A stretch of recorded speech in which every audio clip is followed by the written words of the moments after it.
Good morning, guys. Let's revisit the idea of what is the business you're actually in. So we all call ourselves physical therapists, occupational therapists, speech language pathologists, but what's really the business we're in? It's going to be different. It's going to be different depending on your business model, depending on your goals, depending on what you're doing and why you're doing it. So for example, for myself, I have a private practice. We have 2 physical locations. At one point, we had 5 locations between Florida and Ohio. When we were at that size, multiple clinicians, multiple admin staff, just a full team, I was not really in the business of patient care delivery. Right? I was in the business of running a physical therapy business. I was looking at real estate acquisition. I was in the business of HR, of hiring the right team, building the right team. I was in the business of putting systems together to maximize efficiencies. So where a single clinic has a certain amount of cost that goes into processing claims, collecting payments, all of that, 5 clinics share that cost. The cost is not exponentially increasing as you gain clinics. So if I had 100 clinics, the percentage of running those clinics would represent a smaller piece of revenue than if I have a single clinic, right? In my course, Zero to Paid, I always talk about the fact that if I'm operating one clinic, my clinic, I'm the treating therapist, I do everything, the profit margin has to be high. I have to have $100,000, $150,000 a year profit. But if I'm running 100 clinics, that 100 clinics could have a $15,000 profit. My net take home is still the same, but I've got a team doing the work. So understanding the business you're really in is important. I always say I don't make money on patient care. I make money because I own a billing company that provides services for the physical therapy clinic. That's where I make money. I make money because I own a marketing company that attracts new patients for the physical therapy clinic. I make money because I have a bookkeeping company that does the bookkeeping for the physical therapy clinic. Now, of course, these aren't separate companies. They're all within the umbrella of Total Therapy Solutions, but that's where the profit is. It's in the margins.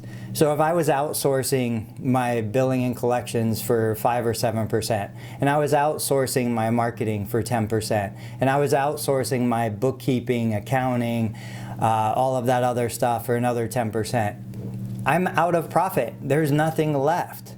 So in a sense, when I look at what business I'm in, I am in the business of helping a physical therapy practice continue to run. I'm also a landlord. I rent space to my physical therapy business. So the physical therapy business is what brings revenue in, but all the back-end systems are where I make the profit. Now the question to you is, what is the business you are in, or what is the business you're gonna be in? You know, we all have different skill sets. We all have amazing abilities, and we need to understand how we can leverage those abilities. So I'm going to pull an example, and then we'll wrap this video up. Gary Vaynerchuk is out there, the public figure for one of several companies that he owns. And I was watching one of his videos. I've shared a bunch of clips from his stuff recently, but I was watching one of his videos and he said, the reason why I have a media company is because that earns money, which I use to buy businesses. Now, I have no idea what business I'm gonna buy next, but the media company is what is bringing that money in. And so how do we apply that principle of success into what we do? Well, I'll give you a classic example. So I have a profitable physical therapy business. The physical therapy brings the patients and the revenue in, the back-end systems generate the profit, but then what do I do with that? Well, buy real estate. So one of the best investments that we've been fortunate enough to have is we have the therapy company, we have the back-end systems that make the profit, we turn that profit into real estate ownership. Guess who rents the real estate? My therapy company. Guess what other tenants rent the real estate? Chiropractors and massage therapists, and at one time we had orthopedic surgeons in the building. Like, that is how we roll the revenue into profit, into new investments, into more revenue, into more profit, into new investments.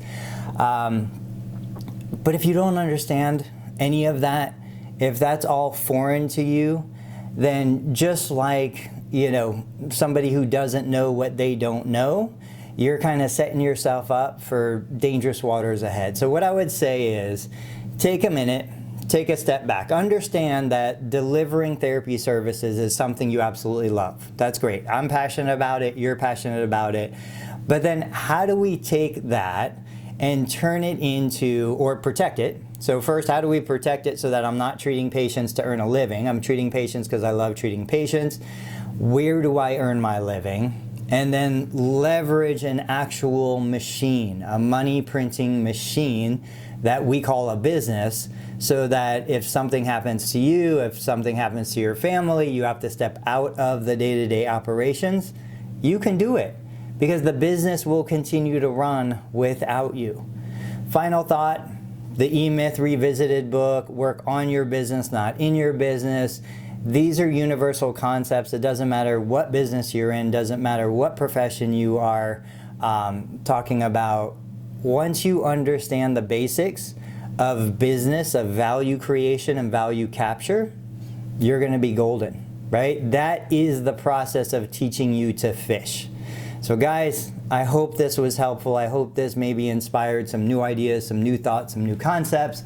In the meantime, thank you so much for watching the video. Please give it a thumbs up so we can expand our reach and help other clinicians start to have these conversations and really think about what it is that they're doing, what business they're in, and how they can bring value to themselves, their family, and their patients. I'll catch you guys on the next video.